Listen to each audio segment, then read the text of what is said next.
అందరికీ నమస్కారం. 2 తోక మట్టలు, 4 మంచి మొక్కలు, 2 శంకు మొక్కలు చూసారా. అన్ని గరం మసాలా పొడి, అల్లం వెల్లుల్లి ముద్ద, నీరుల్లి, కరివేపాకు, పచ్చిమిర్చి, చింతపండు, వాటర్, నూనెతో చక్కగా నేను కర్రీ చేస్తా. చుట్టుపక్కల అని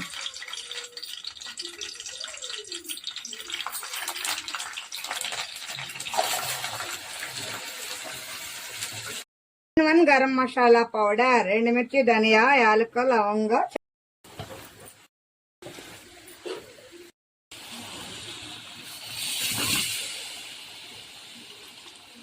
వాటర్ పోసుకుని గరిట మాత్రం పెట్టకూడదండి, ఇలాగే కదుపుకోవాలి. చింతపండు పులుసు అండి. సరా దగ్గర పడిపోయింది. ఉప్పు చూస్తుంది చూడండి అమ్మమ్మ. వేడి వేడి పులుసు అయినా